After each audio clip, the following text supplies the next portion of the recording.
Subscribe చేయండి. Subscribe చేస్తే వల్ల మీకు పోయేదేమీ లేదు. లైక్ చేయండి. లైక్ చేస్తే వల్ల ఈ వీడియో కొన్ని మందికి వెళ్తుంది. ఎంత గొప్పోడైనా ఎందులో కలవాలా? అమ్మా అమ్మా అమ్మా నువ్వు ఎందులో నుంచి వచ్చా? ఎందులోకి వెళ్ళిపోవాలా? తెలుసు నీకు? తెలుసు. స్తోత్రం చెప్పండి గట్టిగా. ఎంత గొప్పోడైనా, ఆటగాడైనా, పాటగాడైనా, యాత్ర అయినా, పాస్టర్ అయినా, విశ్వాస అయినా, ఈ భూమి మీద ఎవడైనా జీవిస్తే మరలా ఇందులో కలిసిపోవాలి. తెలుసా? చెప్పు. ఎంతమంది చనిపోయారు? కొన్ని వేల మంది చనిపోయారు. ఏ టైంలో చెప్పండి రా. మనకంటే గొప్ప పురాణం, గొప్ప పురాణం. దేవుని స్తోత్రం చెప్పండి గట్టిగా. హల్లెలూయా. నువ్వు గొప్పోడు అని భూమి మీద ఉంచలా. నీ పట్ల దేవుని చిత్తం ఏంటో ఇంకా ఉంది. అందుకని నిన్ను భూమి మీద ఉంచాడు. నీ పట్ల ఒక్కొక్కరి పట్ల దేవుని ప్రణాళిక ఉంది. ఆ ప్రణాళిక ఎప్పుడు నీ పట్ల నెరవేర్చడానికి ఆయన సిద్ధంగా ఉన్నాడు. ఆయన దేవుని స్తోత్రం చెప్పండి. చంపితే అందరిని ఒక్కసారే చంపేయాలి, అవునా కదా?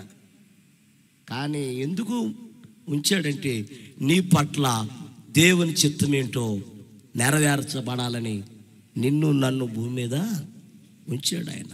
ఏమ్మా వెళ్ళిపోతున్నావే?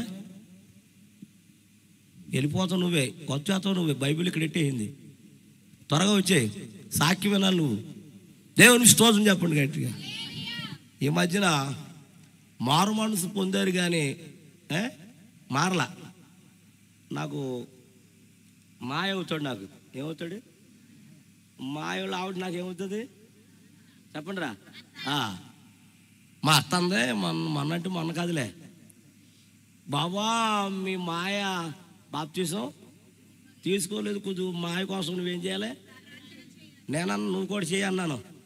నాకు రాదు కదా, నీకు తెలుసు కదా అందే. మరి ఏం చేయమంటావు? నాది నీది కలిపి చేసేయమంటుంది. ఎవరి కోసం? రోజు మా ఇంటి ముందు నుంచి వెళ్తూ ఉంటాడు. కళ్ళు తీస్తాడు. కళ్ళు ఏం తీస్తాడరా? నా కళ్ళు కాదు, ఏమెక్కి మా ఇంటి ముందు నుంచి వెళ్తాడు. అవి కత్తులు ఉంటాయి, వెనకాల 2 కత్తులు ఉంటాయి, ఇవన్నీ వేసుకుని వెళ్తాడు. ఆపుతాడు. మాయ ఆగు అంటారు. ఎరా ఏంటి అంటారు. లేదు మాయ, నువ్వు త్వరగా నువ్వేం పొందాలి? ప్రభు రాకుడు వచ్చేస్తుంది, నువ్వు త్వరగా రాకినట్టే అర్థం అవుతుంది. ఏమన్నాలే మరేంటి? బాప్తిజం పొందేను మాయ అన్నాను. ఓకే పొందేస్తాను రా అని వెళ్ళిపోయాడు. ప్రతి డైలీ అలాగా 4 రోజుల నుంచి అడుగుతున్నానమ్మా ఏం పొందమని. ఒక రోజున వచ్చేసి నేను ఆగమన్నా కానీ నేను అలా ఆయన ఆగిపోయి సైకిల్ స్టాండ్ వేసి నా ముందుకు వచ్చి, రే రోజు ఇదే మాట్లాడుతున్నా. ఏమని? బాప్తిజం పొందు, బాప్తిజం పొందు, బాప్తిజం పొందు. ఇప్పుడు అడిగా కానీ మళ్ళీ మళ్ళీ అడిగావా? నా వెనకాల 2 కత్తులు ఉన్నాయి అన్నాడండి. ఇక కంటి చూపే కానీ నోటి మాట లేదండి. పళ్ళు ఒళ్ళు బీసిపోయినాయి. ఆ మాట చెప్పి వెళ్ళిపోయాడమ్మా. నేనేం తప్పు మాట ఏమని అన్నానమ్మా? ఏమని కానరా?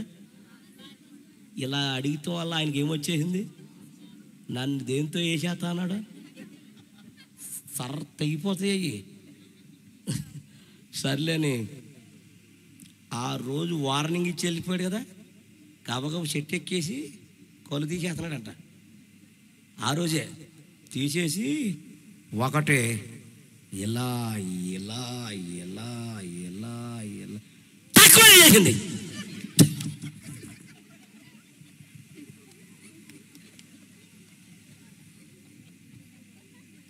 మీరు దడుచుకున్నారేంటి?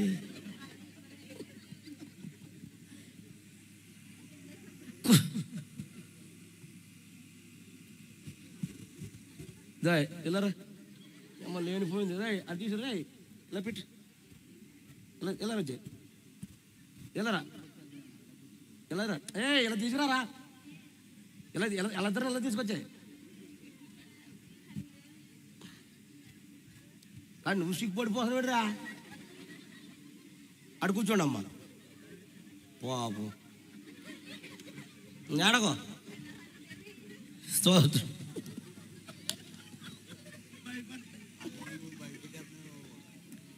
స్తోత్రం చెప్పండి.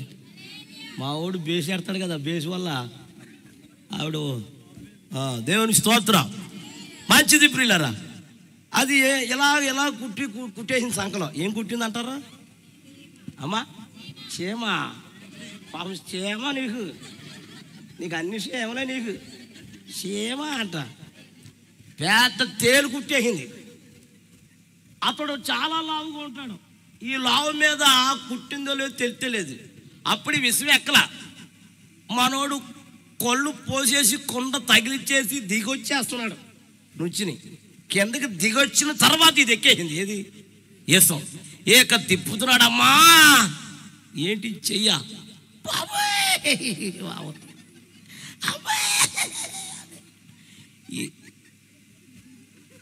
ఈ కొండలో ఈ కత్తులు ఇవన్నీ పడేసి పరిగెత్తుకుని వెళ్ళిపోయాడు. ఎక్కడికే చెప్పండి రా?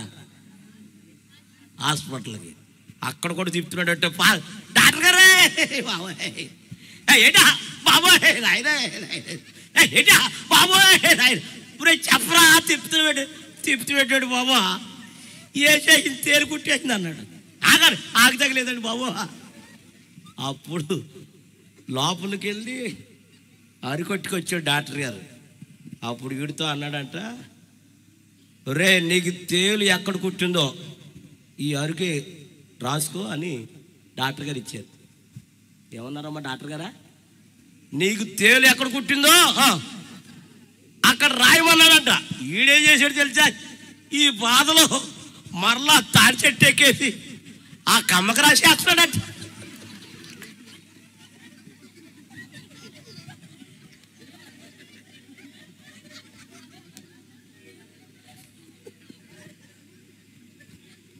కమ్మకు రాసేసి మరలా దిగేసి మళ్ళీ తిప్పుతున్నాడంటే బాబోయ్. మరలా డాక్టర్ గారి దగ్గరికి వెళ్ళి ఏంట్రా బాబోయ్ రాశాను కానీ. అప్పుడు డాక్టర్ గారు అన్నారండి, ఇంతకీ ఎక్కడ రాసేవరా అని అడిగారంట. మీరు అన్నారు కదా ఏమని? రూపాయి నీకు ఎక్కడ కుట్టిందో అక్కడ రాసేయమన్నారు అన్నారు కదా. నేను కమ్మకు రాసేసాను అన్నాడంట. ఆ బాధలు తెలియక ఎక్కడ రాయాలో రాసేసాడు. స్తోత్రం చెప్పండి. నేనేం అడిగాను మా మాయని? చెప్పండి, మీదేం తప్ప? నన్ను ఏమన్నాడు? కత్తేసిన అడిగేస్తాను. అక్కడ వేసేసింది. జాగ్రత్త. సేవకుడితో ఎలా మాట్లాడాలో జాగ్రత్తగా ప్రవర్తించు. ఏదో నీ నోటికి వచ్చిన మాట్లాడేసామో వేసేస్తాడు. జాగ్రత్త. పాస్టర్ గారంటే ఏదో మనిషి అనుకుంటున్నావు నువ్వు? ఏదో మామూలు మనిషి అనుకుంటున్నావా? కాదు. దేవుడు పిలుచుకున్న సేవకుడు, దేవుడు ఏర్పాటు చేసుకున్న సేవకుడు, దేవుడు పిలిస్తేనే వచ్చిన సేవకుడు. ఆయన దేవుడు ప్రత్యేక రీతిలో తన సేవకుని ఏర్పాటు చేసుకున్నాడు దేవుడు. దేవునికి స్తోత్రం చెప్పండి గట్టిగా. చెప్పాలి గట్టిగా. హల్లెలూయా. చూద్దాం చూడండి, మరొక వాక్యాన్ని మనం చూద్దాం చూడండి.